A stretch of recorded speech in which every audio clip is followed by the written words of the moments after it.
네, 안녕하십니까? 네, 반갑습니다. 어, 요즘에 우리나라에 일어난 일들로 인해서 사람들이 제일 관심을 많이 갖는 것이 무엇이겠습니까? 그렇습니다. 요즘 지진으로 인해서 사람들이 참 두려워하고 또 공포를 느끼기까지 하는 이런 일들이 일어났습니다. 경상도에 있는 현재님하고 통화를 했는데 얼마나 많이 흔들렸느냐, 그러니까 정말 깜짝 놀랄 정도로 많이 흔들렸다. 그런 이야기를 이렇게 들었습니다. 사람들이 두려움에 사로잡히는 이유는 상황을 보고, 일어나는 상황을 보고 마음이 흔들리기 때문에 그렇지 않은가, 이런 생각을 해봅니다. 엘리야라는 선지자도 그도 한때 정말 낙담이 되고 자기 주변에서 일어난 상황을 보고 도망할 수밖에 없었고 또 마음이 흔들렸던 그런 경험을 한 것을 이렇게 볼 수가 있는데, 우리들이 살아가면서 예기치 못한 일들이 종종 일어납니다. 어떤 경우에 있어서는 건강상의 위기가 닥칠 수도 있고요. 또 장래가 불투명하게 된다고 느낄 때에 사람들은 두려워하기가 쉽습니다. 어떤 사람이 많은 돈을 투자해 가지고 사업을 시작을 했는데 이것이 잘 되지를 않아요. 장사를 시작했는데 손님들이 오지 않습니다. 물건이 팔리지를 않아요. 그러면 그는 굉장히 두려움에 이렇게 휩싸이게 되는 것입니다. 뿐만 아니라 이런 지진과 같은, 홍수와 같은, 또 심한 가뭄과 같은 이런 자연재해를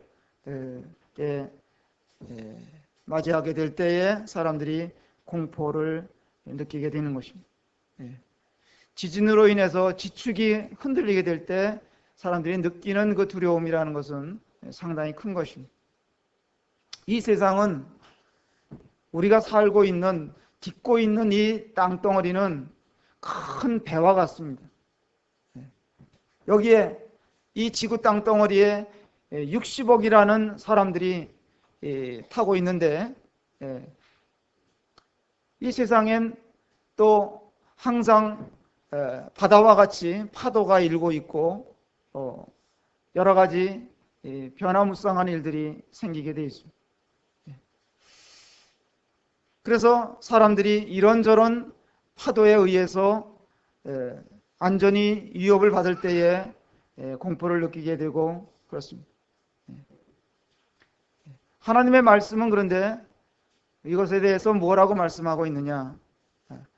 이 배는, 이 세상은 영원하지 않다, 그 말씀하고 있습니다. 그렇기 때문에 준비하라. 영원한 나라, 하나님 나라가 도래하고 있기 때문에 준비하라는 말씀을 하고 있습니다. 이러므로 너희도 예비하고 있으라. 생각지 않을 때에 인자가 오리라. 마태복음 24장 44절에 그런 말씀이 있습니다.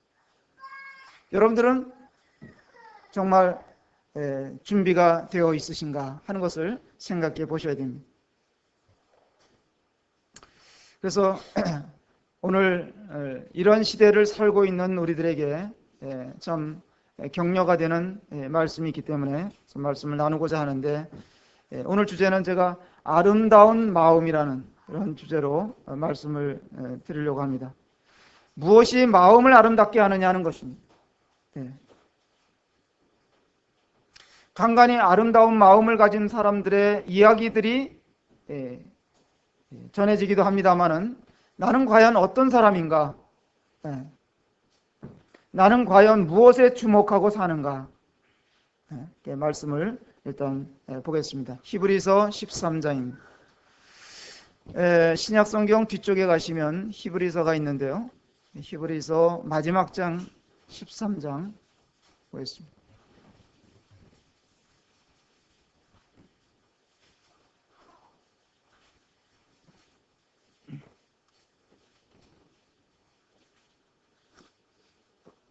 13장 14절 말씀을 읽어드리겠습니다. 우리가 여기는 영구한 도성이 없고 오직 장차올 것을 찾나니.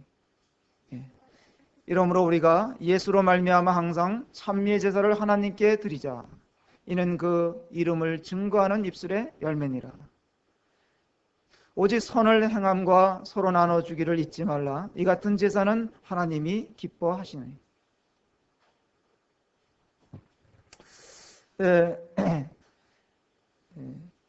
좀 전에도 말씀을 드렸습니다마는 이 세상은 안정적이지를 않습니다. 영구한 도성도 없고 편안한 곳도 없고, 그래서 착각하면 안 되는 것입니다.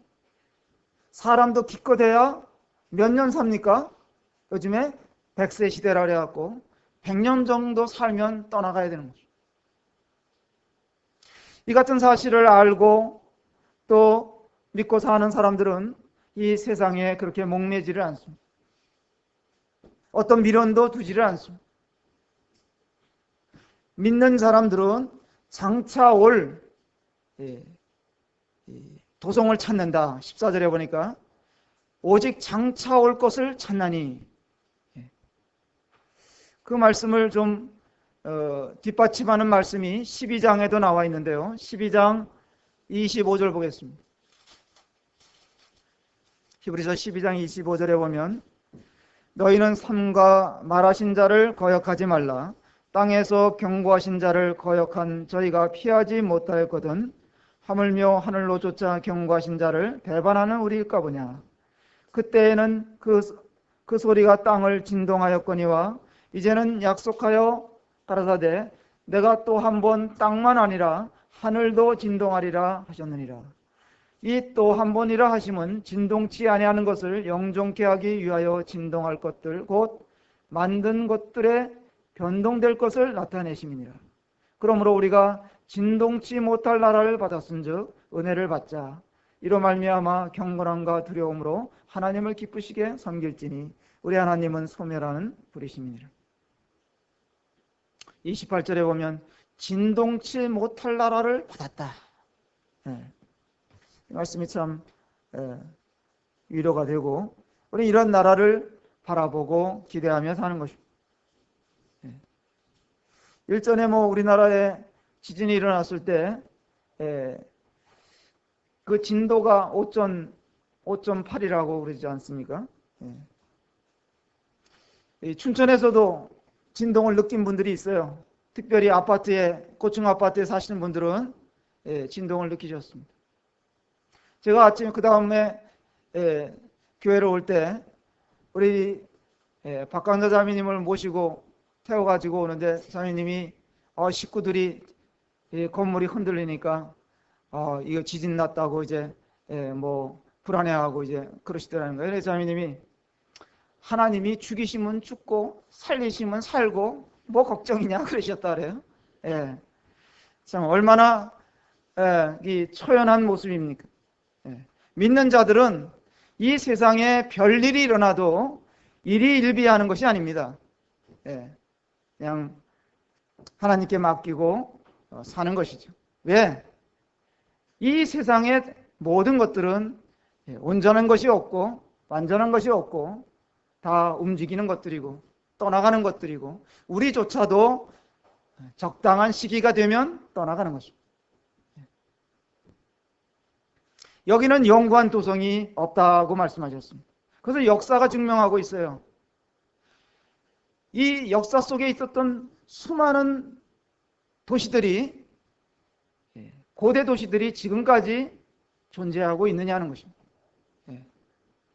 이 세상은 도성들은 사라지는 것입니다. 동경도 사라질 수가 있고 서울도 사라질 수가 있고 어느 곳도 안전한 곳이 없습니다. 과거에 이 성경의 역사를 볼 것 같으면 바벨론이라는 도시가 있었는데 굉장한 도시였습니다. 나라였습니다. 근데 거기에 특히 니느웨 같은 성은 말이죠. 그 도성은 난공불락이라 그랬습니다. 그러나 지금에 와서 보면 고고학자들이 발굴하는 그 모습을 보면 다 폐허가 되고 땅속에 묻히고 없어졌습니다. 예수님이 살아계실 때에도 제자들이 예루살렘 성을 바라보면서 주님에게 자랑 비슷하게 했습니다. 헤롯이 새롭게 증축해서 지은 이 예루살렘 성이 몇 년 걸려서 지었다고 되어 있습니까? 성경에? 기억하세요? 46년 걸려서 성을 건축한 것을 자랑 삼아 말했습니다. 그러나 주님은 그 성을 바라보시면서 말씀하시기를 이러한 성일지라도 돌 위에 돌 하나도 천놓이지 않을 것이다. 멸망할 것이다. 그 말씀하셨는데 머지않은 때에 AD 70년에 그 성이 완전히 무너졌습니다. 얼마 전에 제가 봄철에 경주에 가서 왔습니다. 경주에 모임이 있어서 다녀왔는데 경주에 가면은 경주 타워라고 새로 싹 지어놓은 게 있어요. 경주하면 천년에 빛나는 도시라고 자랑이 있습니다. 거기 가보니까 황룡사지 9층으로 되어 있는 그 목조로 된 탑이 과거에 있었다는 것입니다. 그 모형을 다시 만들어 놨어요. 그리고 그 타워 위에 올라가 보니까 거기에 옛날 경주의 그 도성의 모습을 모형으로 쫙 만들어서 사람들에게 보여주고 있습니다. 아주 도시 설계가 각을 맞춰서 이렇게 되어 있던 모습을 재현해 놨습니다. 그러면서 하는 말이 그때 경주의 그 화려하고 아름다운 그 도시에서는 오늘날 같으면 땔감으로 연료로 기름을 떼고 전기를 쓰고 그러지만은 그 당시에는 뭘 썼습니까? 나무를 떼서 살아야 하는 그 시대였는데 그 도시에서는 나무불을 피우지 못하고 숯을 써서 도시를 정갈하게 하기 위해서 그럴 정도로 화려한 도시가 경주였습니다.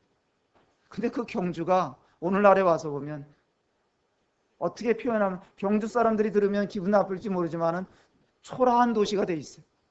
옛날에 그 화려한 이름 날리던 도성은 간 곳이 없어요. 오히려 그 옆에 있는 다른 도시들이 더 번성을 하고 이런 시대인데 그 경주의 옛 명성을 날리던 그 도시가 지금 지진으로 인해서 들썩거리고 있습니다. 사람들이 공포에 빠져 있습니다. 여진이 400몇 차례 계속 일어나고 있다고 어젯밤에도 2점 몇 도짜리 여진이 왔다. 사람들이 두려워하고 있습니다. 지진하면 이제 우리도 다른 나라 이야기가 아닙니다.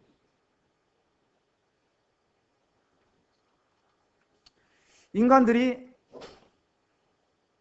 이제 살기 시작하게 될 때 하나님이 아담과 하와를 만드시고 또 그 아담과 하와를 통해서 자손이 번성하게 하셨고 그 자녀들이 이제 처음에 출생한 자녀들이 성경에 나오는 대로 말할 것 같으면 가인과 아벨인데 창세기 4장에 나오는 이야기예요. 가인과 아벨인데 가인이 자기 동생 아벨을 들에서 쳐 죽였습니다. 왜? 분한 마음이 생겼었기 때문에. 그래서 가인이 이제 도망을 가서 에덴 동산 동편에 가서 성을 쌓아갖고 살았습니다. 그 성 이름을 아들의 이름을 따갖고 에녹성이다 이렇게 불렀습니다. 그 이후로 사람들이 모여 사는 곳마다 이 도성을 만들고 살아왔던 것입니다. 그런데 성경에서 사도 바울도 고린도전서 7장에서 말씀하시기를 이 세상의 형적은 다 지나간다 그랬습니다. 어떤 도시도 영구하게 존재하는 것은 없습니다. 사람들은 무엇이든지 쌓기를 좋아하는 거예요. 성을 쌓기를 좋아하고 건물을 세우기를 좋아하고 명예를 쌓기를 좋아하고 부를 쌓기를 좋아하고, 그건 다 소용이 없어. 하나님이 흔드시면 다 무너지는 것들입니다. 아무리 예배당 건물을 웅장하게 지어놔도 흔들면 무너지는 것입니다. 이 세상엔 영구한 도성이 없다는 사실과 이 땅에 영구히 존재할 수 있는 사람도 없다는 사실을 우리가 알고 살아가야 되는 것입니다. 그래서 두 번째로는 성경에서 본 지진의 역사를 제가 잠깐 한번 살펴보고 넘어가면 좋겠습니다. 지진이 언제부터 있었느냐? 아마 지구가 만들어지고 하나님께서 이 땅을 창조하시고 그 이후로 계속해서 이런 지진은 있어 왔습니다. 성경에 볼 것 같으면 출애굽기 19장에 볼 것 같으면 모세가 십계명을 받으러 하나님을 만나러 시내산에 올라갔을 때에 그때 거기 구름이 가렸고 흑암이 임했고 땅이 진동했다, 그런 기록이 있습니다. 뿐만 아니라 사무엘상 14장인가 15장에 볼 것 같으면 거기 사울의 아들 요나단이 자기 몸종을 한 사람 데리고 블레셋 진영에 들어가서 적을 물리칠 때 그때도 지진이 있었다는 그런 기록이 성경에 나와 있습니다. 그런가 하면 민수기 16장에 볼 것 같으면 잠깐 보겠습니다. 잘 아시는 내용이죠. 민수기 16장 가서 보겠습니다. 구약성경 민수기 16장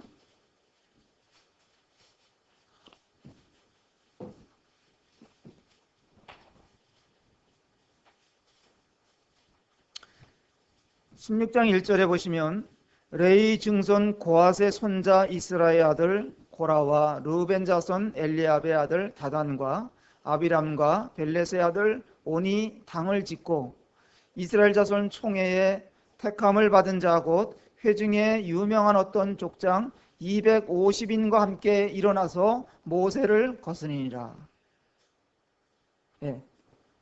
이들이 하나님이 세우신 종 모세를 대적하여 일어났습니다. 그랬을 때에 어디에 나오냐면 31절에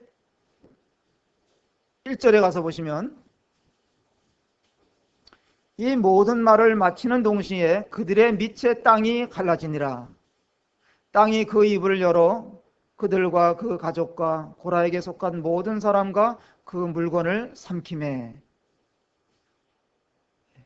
그들과 그 모든 족속이 산채로 음부에 빠지며 땅이 그 위에 합하니 그들이 총회 중에서 망하니라. 이런 일들이 있었습니다. 한꺼번에 250여 명이나 되는 사람들이 땅속으로 다 빨려 들어갔어요. 집과 동시에 모든 물건과 함께 빨려 들어갔어요. 하나님이 징계하실 때 이런 지진도 사용하신다는 것을 생각해 볼 수가 있습니다. 뿐만 아니라 여호수아 6장에 가서 볼 것 같으면 말이죠, 찾지는 않겠습니다만은 이스라엘 백성들이 가나안 땅에 들어가 가지고 난공불락의 성 여리고성을 그들이 이제 점령을 해야 되는데 방법이 없습니다. 여리고성이 얼마나 웅장하게 지어졌는지 그것은 어떻게 무너뜨릴 방법이 없어요. 근데 하나님 뭐라고 말씀하셨냐면 여호수아에게 제사장 7이 양각나팔을 불면서 언약궤가 그 뒤를 따르면서 성을 매일 한 바퀴씩 돌아라. 마지막 날 7째 날에 가서는 7번을 돌아라. 그리고 마지막 바퀴 돌 때에 나팔을 분과 동시에 그 성이 무너졌다는 기록이 있습니다. 지진으로 인해서 무너졌습니다. 그래서 지금 성지 순례 이스라엘에 가시는 분들이 여리고에 가면 말이죠, 여리고 성을 발굴한 것을 볼 수 있어요. 지금도 발굴 중에 있어요. 그런데 그 여리고성이 발굴된 것이 어디에서 나왔겠어요? 땅 속에서 나왔어요. 지하에 묻혀있는 여리고성을 발굴해냈어요. 그때 당시에 지진으로 그 성이 무너졌다는 것을 증명하고 있는 거죠.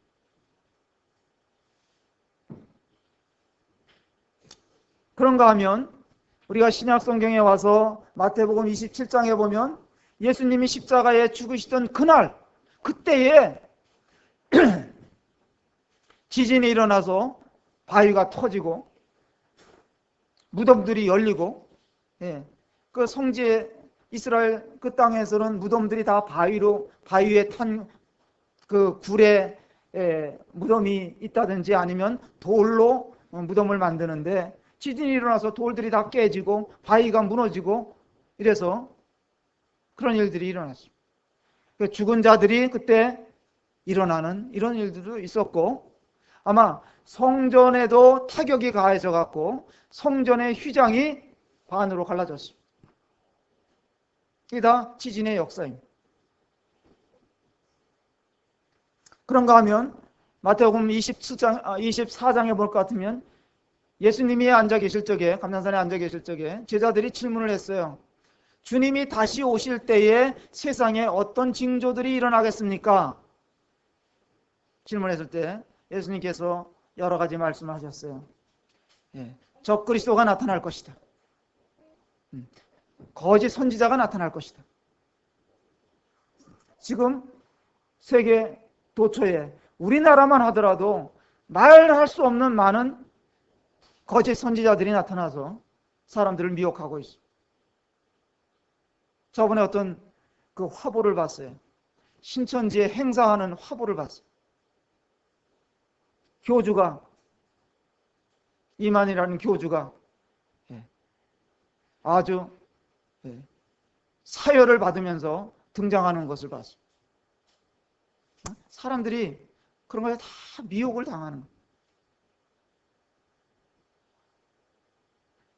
그러면서 주님이 말씀하시기를 기근이 있을 것이고 전쟁들이 일어날 것이고 나라와 나라가 전쟁할 것이고, 이것은 역사적으로 계속 되어 왔습니다마는 그러한 일들이 더 빈번하게 강력하게 일어날 것을 말씀하셨고, 거기에 지진을 말씀하셨습니다. 지진이 일어날 것이다. 그런데 이런 지진이 역사 이래로 계속되어 왔지만 마지막 때에는 점점 그 강도가 심해지고 또 범세계적으로 일어난다는 것입니다. 이런 걸 생각할 때 우리는 무엇을 준비해야 될 것인가? 사람들이 무슨 대비를 해야 될 것인가? 우리가 책상 밑에 들어가는 연습을 해야 되겠습니까? 무슨 대비를 해야 되겠습니까? 우리는 지진이 나도 우리가 타격을 입을 수도 있고 우리 집이 무너질 수도 있고 이 예배당이 무너질 수도 있고 앞으로 어떤 일이 일어날지 모르겠습니다. 아마 학자들이 얘기하기를 우리나라도 8점대 이상의 지진이 일어날 수가 있다, 이렇게 얘기하는 것을 들을 수가 있었습니다. 우리는 성경에 나타난 이 지진의 내용들을 실제로 역사적으로 사실임을 알 수가 있습니다. 과거에 일어난 이 지진들을 성경의 기록을 보면서 이것이 진실이었던 것을 알 수 있는 것처럼 예수님이 다시 오실 재림의 직전에 마지막 때에도 지진으로 인한 큰 재난이 있을 것이라는 것을 성경대로 믿어야 할 것입니다. 그래서 하나님께서 이 지진이 나는 현상을 통해서 세 가지의 다른 뜻들을 이렇게 나타내셨다고 보여지는데, 소돔과 고모라 성이 지진으로 인해서 멸망을 했습니다. 하나님이 징계하신 거예요. 소돔과 고모라 성의 위치를 지금 이제 고고학자들이 발굴해냈는데 이 사해 바다 옆에 끝에 붙어 있는 그곳을 이렇게 발굴해내고 있습니다.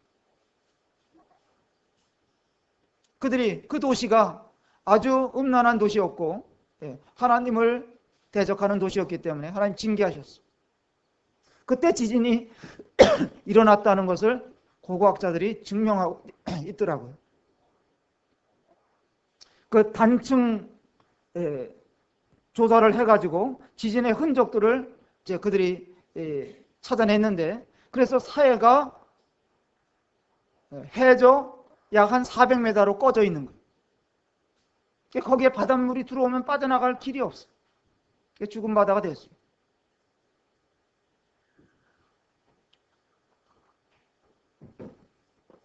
그런가 하면 사도행전 16장에 보면 바울과 실라가 감옥에 갇혔을 때에 지진이 일어나가지고 옥문이 다 열렸습니다. 그래서 빌립보 간수가 구원받는 계기가 된 거예요. 그래서 이런 지진을 통해서 하나님이 징계하시는 경우도 있고 또 이 구원의 역사를 이루시는 경우도 있고 말이죠. 모세처럼 하나님과 대면하여 교제하는 일들의 그 증표로 사용하시기도 하고 그런다는 것을 배울 수가 있습니다. 사람들은 대단히 교만하기 때문에 웬만한 일에는 꼼짝도 하지 않아요. 하나님을 무시하고 말씀을 거역하기 일심. 그러면서도 이 지진이나 어떤 재난이 일어나게 될 때 공포에 떨고 두려워하는 것들을 볼 수가 있습니다. 앞으로 이 말 세상에 가공할 만한 그런 재난과 무서운 심판을 사람들이 어떻게 대처할지 참 걱정이 많습니다. 근데 오늘 제가 정작 말씀드리려고 하는 것은 지진 이야기는 사실 아닙니다. 우리에게 필요한 두 가지가 있는데 그것에 대해서 히브리서 다시 13장에 돌아가서 말씀을 이어가겠습니다. 히브리서 13장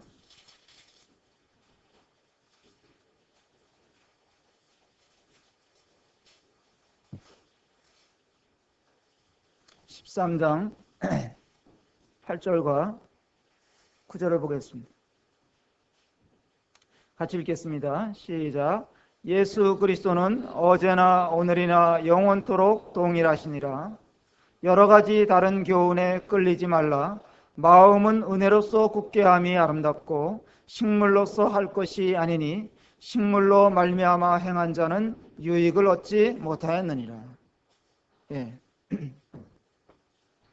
오늘 말씀에 제가 드리고자 하는, 교제하고자 하는 말씀의 핵심일 수도 있고 주제일 수도 있습니다.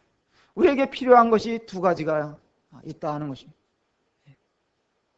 여기 8절에 보니까 예수 그리스도는 어제나 오늘이나 변함이 없으시다. 동일하시다. 그래서 예수 그리스도가 진리이신 것입니다. 변하지 않는 분이십니다. 우리도 믿는 자가 되었다면 변함이 없어야 되죠. 예.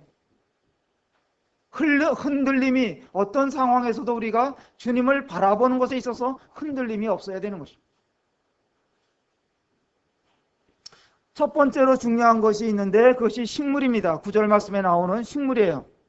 음식입니다. 아마 여기서 말하는 식물이라는 것은 구약의 제사의식을 말하는 것으로 이렇게 보여집니다. 유대인들은 죄사함과 하나님과 또 화목기 위해서는 어떤 식물을 사용해야 된다는 이런 규례들이 있었습니다. 근데 우리가 우리 몸을 생각할 때 정말 중요한 것이 있다면 그것은 식물이에요. 음식이에요. 먹지 않고 우리가 살 수가 없습니다. 몸을 위해서는 활동도 중요하고 일도 중요하고 또 운동도 중요하고 적당히 쉬어주는 것도 중요하지만 이 식물은 절대적으로 필요한 요소입니다. 먹지 않으면 매일의 삶을 영위할 수가 없어요. 제 아내가 언젠가 몇 끼를 부실하게 먹더니만 현기증이 나서 못 살겠대. 뭐 좀 사 먹으러 가재요. 아마 가만히 제가 보니까 밥하기 싫어서 그런 것 같아요. 삼계탕을 한 마리 먹었으면 좋겠다. 그래서 제가 나는 오늘 삼계탕이 안 땡기니까 콩나물국밥 사 먹으러 가자. 3,800원짜리 콩나물국밥 한 그릇 먹고 왔습니다. 이 몸은 뭘 좀 식물을 부실하게 먹으면 이 사람들이 속이 허해진다 그래요. 속이 허해진다고. 살 수가 없어요. 식물은 참 중요한 것입니다. 그런데 여기 뭐라고 말씀하냐면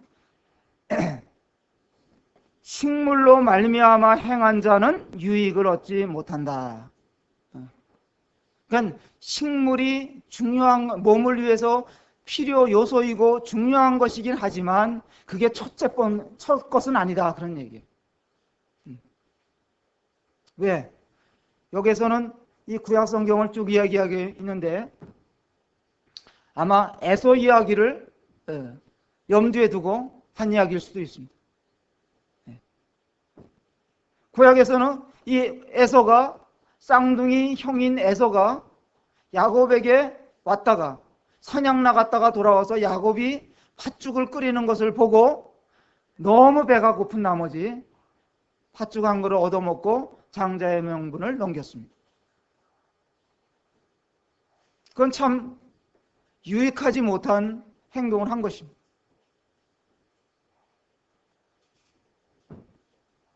야곱은 형을 이용해서 속여 먹고, 그랬던 사람입니다. 그 창세기에 보면 야곱 이야기가 참 많이 나오는데 그 식물로서 식물의 마음을 빼앗기고 식물만을 추구하고 사는 사람은 별 유익이 없는데도 불구하고 거기에 매달리는 거예요. 그런데 이 말씀에 볼 것 같으면 또 하나의 중요한 것이 있는데 그것이 뭐라 그랬습니까? 몸이 아닌 몸보다 더 중요한 게 뭡니까? 마음이에요. 마음. 근데 여기 보니까 마음은 뭐라 그랬습니까? 은혜로서 굳게함이 아름답다.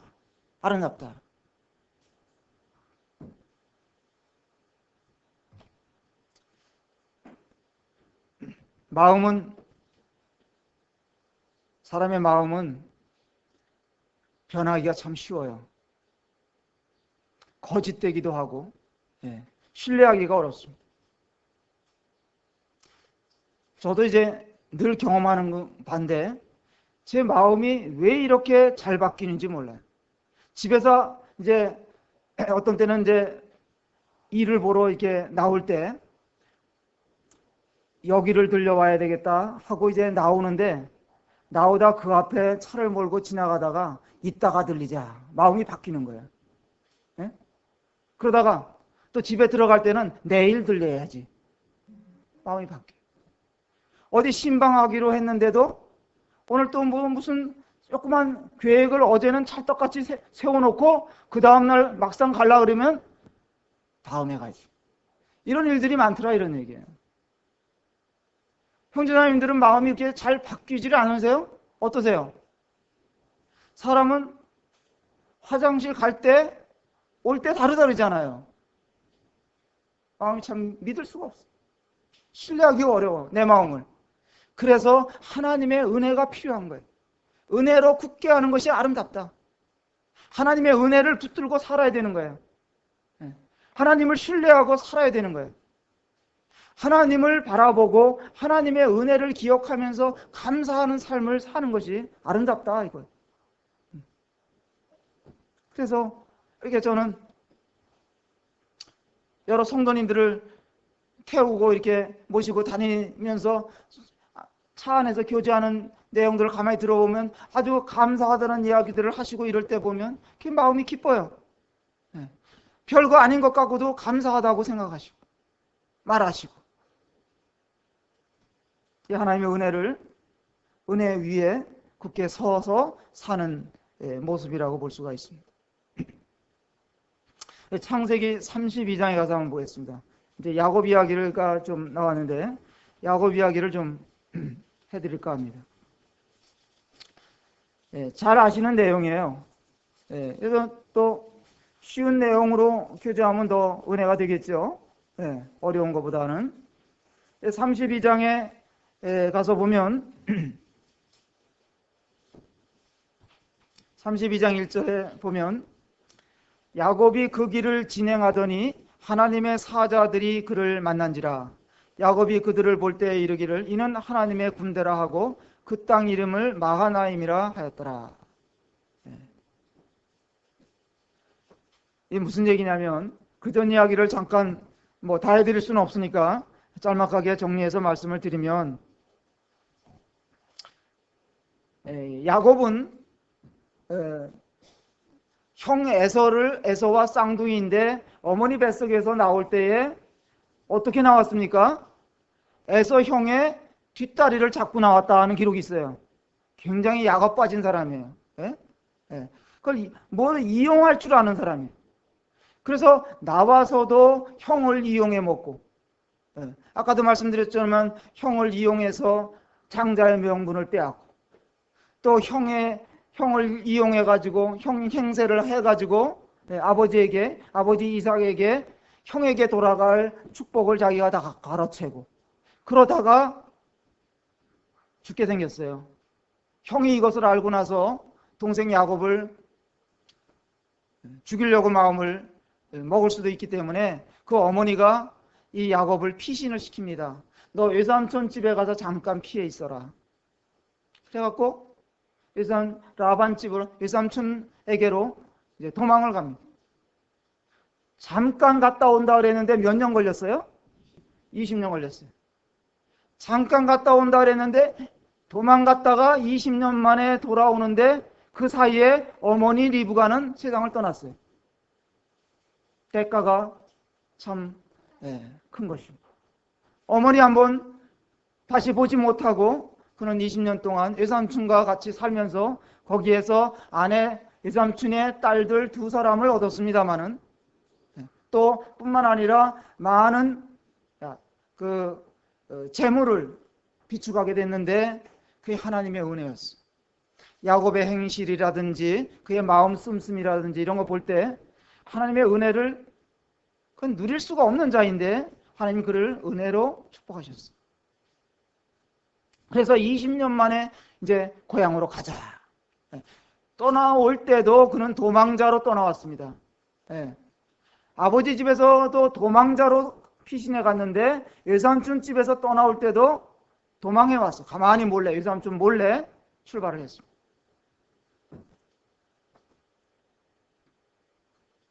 그래서 그가 어디에 당도하게 됐냐면 야복 강가에 딱 이르게 됐습니다. 고향을 향해서 오는데 야복 강가 나루톡에 와서 그가 생각을 했습니다. 종들을 먼저 보내서 자기 형에 대해서, 에서에 대해서 알아보니까 에서 형이 400명을 거느리고 자기에게로 온다는 소식을 들었습니다. 그러니까 그 밤에 너무 두려워가지고 말이죠. 이제 주밀하게 작전을 짰습니다. 야곱답게 꾀를 냈어요. 그래서 덜 사랑하는 아내를 앞에 두고, 더 사랑하는 아내를 그 뒤에 두고, 그의 자녀들을, 덜 사랑하는 아내의 자녀들을 앞에 두고, 더 사랑하는 자녀들을 뒤에 두고, 자기는 어디에? 자기는 맨 뒤에. 그래서 앞에 있는 자가 공격을 당하면 또 뒤에 있는 자가 공격을 당할 동안 자기는 피할 수 있겠다 하는 생각을 했던 거예요. 그럼에도 불구하고, 그런 작전을 완벽하게 세워놨음에도 불구하고 너무 두려움에, 공포에 휩싸였어요. 형의 얼굴을, 그 환한 얼굴을 떠올리니까 자기는 남원할 것 같지가 않았어요. 그래서 그 밤에 이제 천사가 나타나는데 씨름을 하는 거예요. 밤새도록 붙들고 씨름을 하는데 놓지를 않는 거예요. 나에게 축복하고 나에게 은혜를 베풀지 않으면 내가 놓지 않겠다. 그러니까 하나님께서 자기를 붙드는 야곱을 하나님도 붙들어 주셨어요. 거기서 놀라운 일입니다. 여러분들 정말 어렵고 두렵고 힘든 일이 있을 때 하나님을 붙드셔야 되는 거예요. 다른 거 붙들면 안 돼요. 하나님 붙드셔야 돼요. 그러면 하나님도 여러분들을 붙들어 주셔요. 이게 하나님의 은혜입니다. 내가 어떤 사람이고 어떤 삶을 살았던 거 그거 상관하지 않으시고 하나님은 자기를 붙들고 신뢰하는 자를 하나님도 붙들어 주십니다. 그래서 이제 그 밤에 축복을 받고 하나님께서 야곱이라는 이름을 뭘로 바꿔주셨습니까? 이스라엘이라는 이름으로 바꿔주셨어요.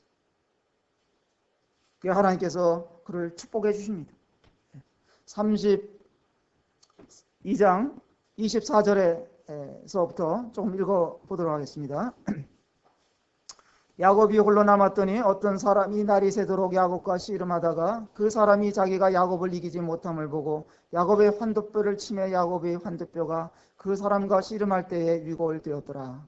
그 사람이 가로되 날이 새려 하니 나로 가게 하라. 야곱이 가로되 당신이 내게 축복하지 아니하면 가게 하지 아니하겠나이다. 그 사람이 그에게 이르되 내 이름이 무엇이냐? 그가 가로되 야곱이니이다. 그 사람이 가로되 내 이름을 다시는 야곱이라 부를 것이 아니요 이스라엘이라 부를 것이니 이는 내가 하나님과 사람으로 더불어 겨루어 이겼습니다. 야곱이 청하여 가로되 당신의 이름을 구하소서. 그 사람이 가로되 어찌 내 이름을 묻느냐 하고 거기서 야곱을 축복한지라. 그러므로 야곱이 그곳 이름을 분이엘이라 하였으니 그가 이르기를 내가 하나님과 대면하여 보았으나 내 생명이 보존되었다 함이더라. 그가 분이엘을 지날 때에 해가 돋았고 그 환도뼈로 인하여 절었더라. 그 사람이 야곱의 환도뼈 큰 힘줄을 친 고로 이스라엘 사람들이 지금까지 환도뼈 큰 힘줄을 먹지 아니하더라. 이런 기록이 여기에 나오는데요. 그 다음에 33장에 넘어가서 보니까 야곱이 눈을 들어보니 에서가 400인을 거느리고 오는지라 그 자식들을 나누어 레아와 라헬과 두 여종에게 맡기고 여종과 그 자식들을 앞에 두고 레아와 그 자식들은 그 다음에 두고 라헬과 요셉은 그 뒤에 두고 자기는 그들 앞에서 나아가되 몸을 7번 땅에 굽히고 그 형 에서에게 가까이 하니 에서가 달려와서 그를 맞아서 안고 목을 어루만지고 그와 입 맞추고 피차 우니라. 여기가 놀라운 장면이 연출이 되고 있습니다. 야곱이 야복강가에서 씨름을 하고 축복을 받고 이름을 바꾼 다음에 그 다음 날이 밝았을 때 맨 뒤에 있던 꾀를 쓰던 야곱이 맨 앞으로 나가는 거예요. 변한 거예요. 야곱이 바뀐 거예요. 인생의 전환점을 맞은 거예요. 하나님과 함께 했던 그 밤에 그가 삶을 바꾼 거예요. 그래서 맨 앞으로 나갑니다. 이제 두려움이 없어요. 어떻게 마음이 바뀌었느냐? 나가자마자 형한테 땅에다가 머리를 7번 대는 거예요. 절하는 거예요. 지난날의 잘못을 생각하면서 형 앞에 머리를 숙였습니다. 이랬을 때에 야곱의 마음이 그렇게 바뀌었을 때 하나님께서는 어떤 일을 하셨냐면 형 에서의 마음을 어루만져 주셨어요. 그래가지고 형의 맨 처음에는 부글부글 끓어오르던 그 형의 마음을 싹 녹여주셨어요.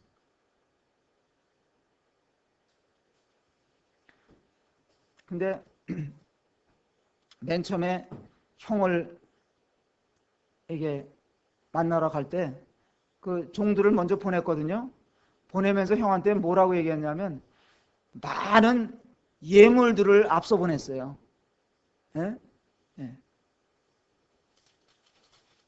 뭐 암염소가 200이요, 순염소가 20이요, 암령이 200이요, 수양이 20이요, 전나는 낙타가 30이요, 그 새끼요, 암소가 40이요, 황소가 10이요, 암나귀가 20이요, 그 새끼가 10이라.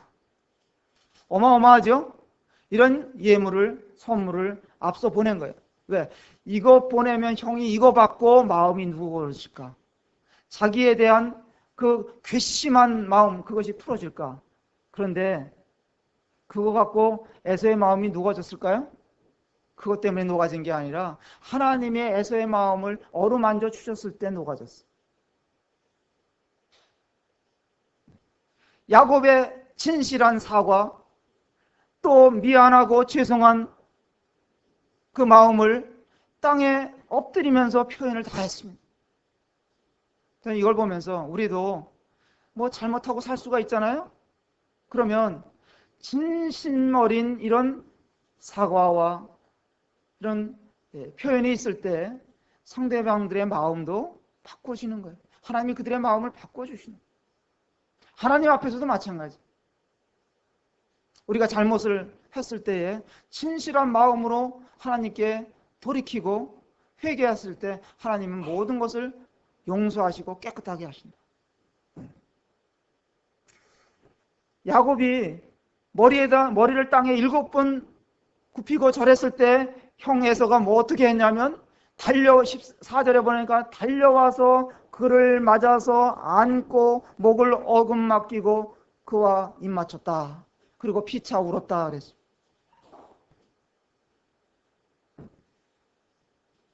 그리고 야곱이 진심으로 사과했던 표현이 어디에 있냐면, 어디에서 엿볼 수 있냐면 10절에 가보면 야곱이 가로되 그렇지 아니하니이다. 형님께 은혜를 얻어 싸우면 청컨대 내 손에서 이 예물을 받으소서. 그러니까 물어봐서 에서가 야 너한테 있는 이 모든 식솔들은 누구며 너 이 앞에 있는 이 많은 소떼 양떼 이것들은 뭐냐 그러니까 이런 것들은 형에게 드리는 예물입니다. 그러니까 괜찮다 너 가져라 난 필요 없다. 그러니까 야곱이 10절에 보니까 그렇지 아니하니이다. 형님께 은혜를 얻어 싸우면 청컨대 내 손에서 이 예물을 받으시옵소서. 내가 형님의 얼굴을 배운 즉 하나님의 얼굴을 본 것 같사오니 형님도 나를 기뻐하십니다. 이거 알았어요. 용서의 하나님, 형의 얼굴을 보면서 용서의 하나님의 얼굴을 본 거예요. 그런 하나님의 은혜를 갈구한 자였고 하나님의 은혜를 여기서 맛본 것입니다. 이게 아름다운 거예요. 마음은 은혜로서 굳게함이 아름답고 단단히 고정시키는 겁니다.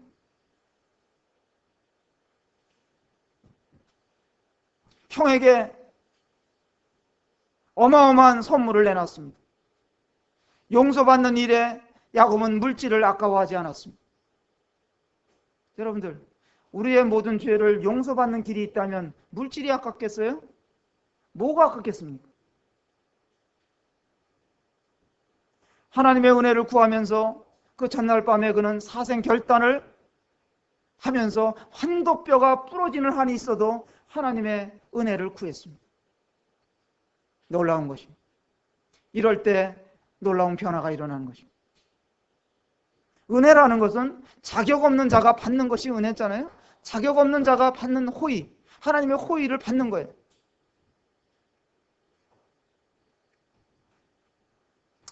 은혜라는 말이 말이죠. 제가 이 32장 30장을 보니까 야곱이 은혜라는 말을 참 많이 써요. 32장 5절에 보니까 내 주께 은혜 받기를 원하나이다 그랬고요. 또 32장 10절에 보면 나는 주께서 주의 종에게 베푸신 모든 은총과 또 12절에 보니까 주께서 말씀하시기를 내가 정녕 내게 은혜 베풀어 내시로 여기도 은혜가 나오고요. 33장에 가서도 보면 3장 5절에 보면 에서가 눈을 들어 여인과 자식들을 보고 묻되 너와 함께한 이들은 누구냐? 야곱이 가로되 하나님이 주의 종에게 은혜로 주신 자식이니이다. 은혜를 이야기하는 8절에 보면 에서가 또 가로되 나의 만난 바 이 모든 때가 무슨 까닭이냐? 야곱이 가로되 내 주께 은혜를 입으려 함이니이다. 10절에 야곱이 가로되 형님이 가로되 그렇지 아니하니이다. 형님께 은혜를 얻어 싸우면 11절에도 하나님이 내게 은혜를 베푸셨고 15절에도 끝에 보면은 주께 은혜를 얻게 하소서. 은혜를 이야기하는 거예요. 우리가 무슨 하나님의 은혜를 받을 만한 자격이 있는 자들입니다. 아무리 인간이 능력을 발휘한들, 또 노력한들, 뭐 다 그런 것으로 되는 게 아니지 않습니까? 아무리 열심히 한다고 이루어진다고 생각하면 오산인 거예요. 하나님의 은혜가 아니면 다 소용이 없습니다. 비가 오랫동안 내리지 않고 논바닥이 갈라지고 논에 심은 모가 다 타들어갈 때에 농부들의 마음도 흉흉해지는 거예요. 그랬을 때 이웃 간에 논물 때문에 삽자루로 살인사건이 일어났다는 그런 이야기도 들은 바가 있습니다. 근데 며칠 지나지 않아서 비가 그냥 흠뻑 내렸어요. 사람들의 마음이 다 풀어진 거예요. 하나님의 은혜가 아니면 해결이 안 되는 거예요. 사람들은 뭐 지진에 대해서 연구를 물론 필요한 것이죠. 대비 훈련을 하고 별별 일들을 다 강구합니다마는 그것으로는 부족한 거예요. 하나님의 은혜를 입지 않으면 우리는 단 한순간도 이 땅에 발붙이고 살 수 없는 자들입니다.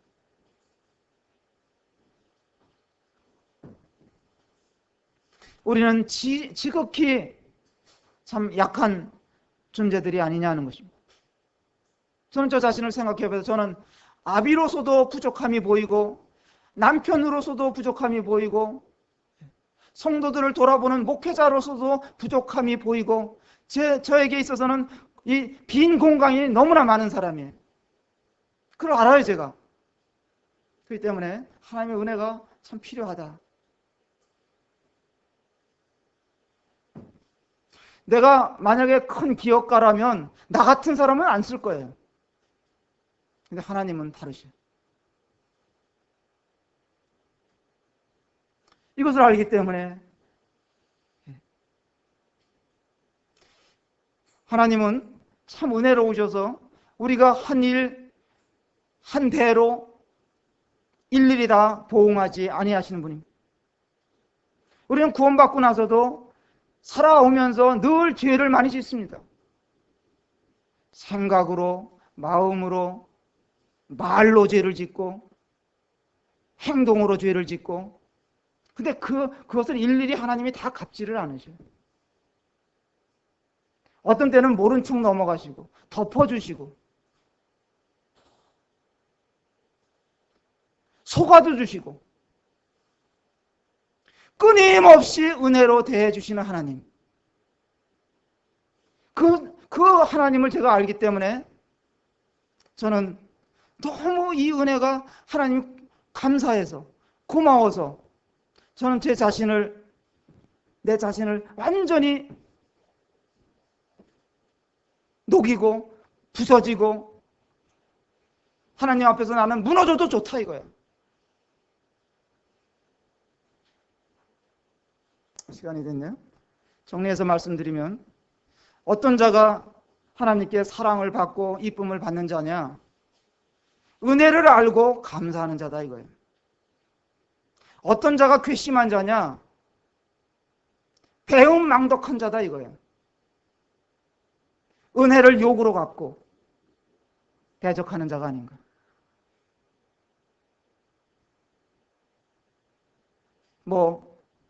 앞으로도 점점 더 지진이 빈번할 수도 있습니다. 지진 그것뿐만 아니라 다른 재해든지 생활 가운데서 일어나는 우리가 감당치 못하고 예상치 못한 일들이 우리에게 닥칠 수가 있어요. 건강이 나빠질 수도 있고 경제가 파탄날 수도 있고. 그렇다 하더라도 우리는 진동치 못할 나라를 약속받은 자들입니다. 감사하죠? 약속이 돼 있어요. 마지막으로 성경 한 군데 읽고 마치겠습니다. 히브리서 다시 돌아가서 12장 보겠습니다.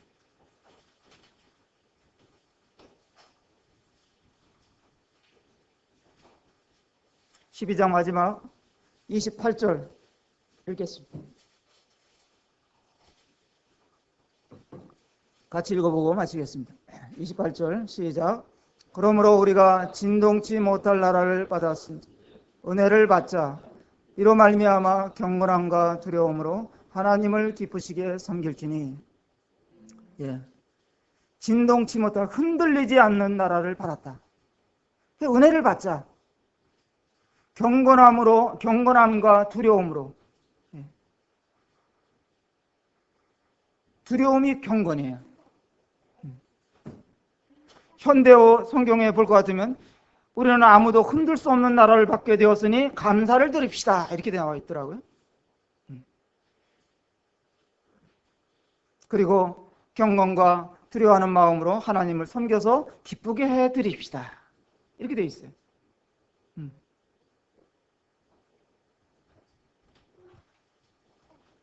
한 주 동안도 하나님의 은혜를 기억하면서 강건하시게 되기를 바라겠습니다. 여기까지 하겠습니다. 고맙습니다.